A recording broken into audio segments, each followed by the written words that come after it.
Hello friends, सो आज हम बात करने वाले हैं वेक्टर्स इन ए प्लेन।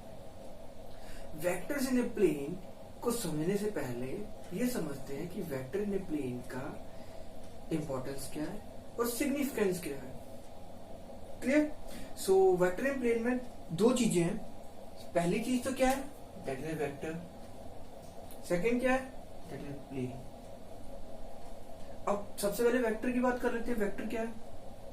कोई भी वो क्वांटिटी जिस क्वांटिटी की मैग्नीट्यूड है और डायरेक्शन है उसे हम वेक्टर बोलते हैं। जैसे रिप्रेजेंटेशन हम करते हैं एरो से।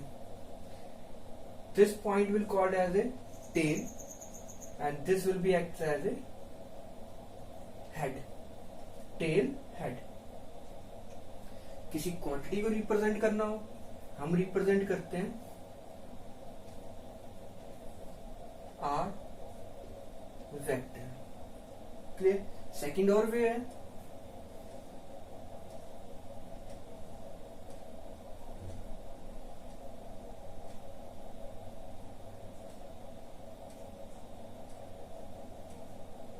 Bold r. Bold. So generally हम बोल्ड टर्म यूज नहीं करते। Vector with the arrow is representing the vector term, signifying the term having a magnitude as well as a direction. अब प्लेन की बात करते हैं। कार्टेशियन कोऑर्डिनेट में हमारे पास 3 एक्सिस होते हैं। 3 एक्सिस होते हैं। कौन से? Origin O, X, Y, Z। उनमें से हम 2 प्लेन लेते हैं, X, Y with origin, that signifying a plane। मैं प्लेन ड्रॉ कर देता हूं।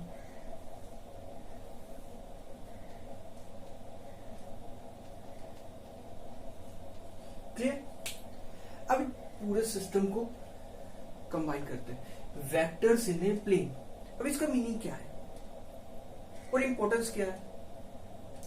इंपॉर्टेंस ये है कि जब भी कोई ऑब्जेक्ट कोई मूव कर रहा है, मान लेते हैं ये मार्कर है, ये मार्कर यहां पे है और यहां से मूव करके वो यहां तक गया, यहां से मूव करके वो यहां तक चला गया।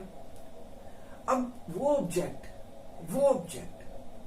उस ऑब्जेक्ट की इनिशियल कैरेक्टरिस्टिक क्या थी और फाइनल कैरेक्टरिस्टिक क्या थी, कैसे सिग्निफाई करें?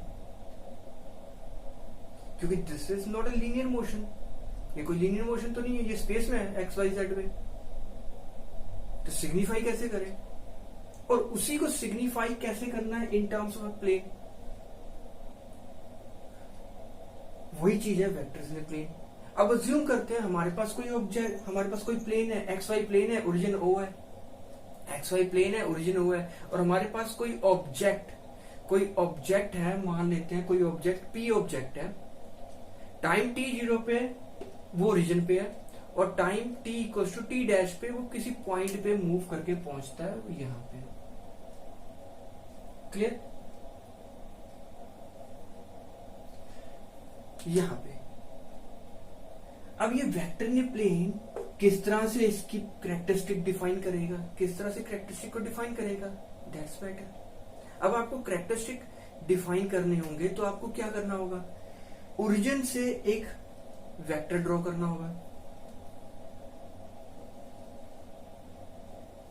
ओरिजिन से वेक्टर ड्रॉ करना होगा जिसकी टेल ओरिजिन भी रहेगी, हेड ऑब्जेक्ट के पास रहेगा। इसको हम पोजीशन वेक्टर की बोलते हैं, आर वेक्टर।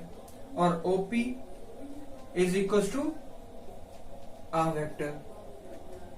अब ये पोजीशन वेक्टर, इस पोजीशन वेक्टर के पास 2 कोऑर्डिनेट की इंफॉर्मेशन है।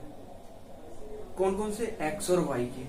जैसे यहां से ड्रॉ कर देंगे तो आपको x1 की वैल्यू मिल जाएगी, यहां से ड्रॉ कर देंगे y1 की वैल्यू मिल जाएगी।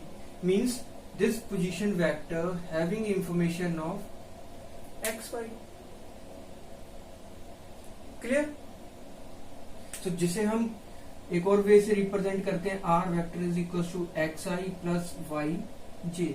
अब यहाँ पे एक्स वाई रैंडम पोजीशन है, मैंने रैंडम लिया है, जनरलाइज लिया है। ऑब्जेक्टिवली कुछ भी हो सकता है, 2, 3, 4, 5 something like that, but representation will be X I plus Y J cap. So ये सारी की सारी जो इंपॉर्टेंस है, सिग्निफिकेंस है, that is the mean of the vector in a plane. जो किसी ऑब्जेक्ट की जब अगर वो एक्स वाई प्लेन में मूव कर रहा है तो उसके क्या कैरेक्टरिस्टिक है, क्या प्रॉपर्टीज हैं जो हमें बताता है। तो इसी को बोलते हैं vectors in a plane. Clear? अब ये वेक्टर इन ए प्लेन में एक और चीज बताता हूं। ये वेक्टर इन ए प्लेन, ये position vector that containing a two type of the information. दो तरह की इंफॉर्मेशन होती है। एक तो ओरिजिन से लेके ऑब्जेक्ट तक का डिस्टेंस कितना है, मैग्नीट्यूड कितना है, और दूसरा ओरिजिन से उस ऑब्जेक्ट की डायरेक्शन क्या है। ओरिजिन से डायरेक्शन क्या है, से दोनों कैरेक्टरिस्टिक ये बड़े अच्छे ढंग से बताया था, जिससे हमें उस ऑब्जेक्ट की एग्जैक्ट पोजीशन मिल जाती है। और यही सिग्निफिकेंस होता है वेक्टर्स का।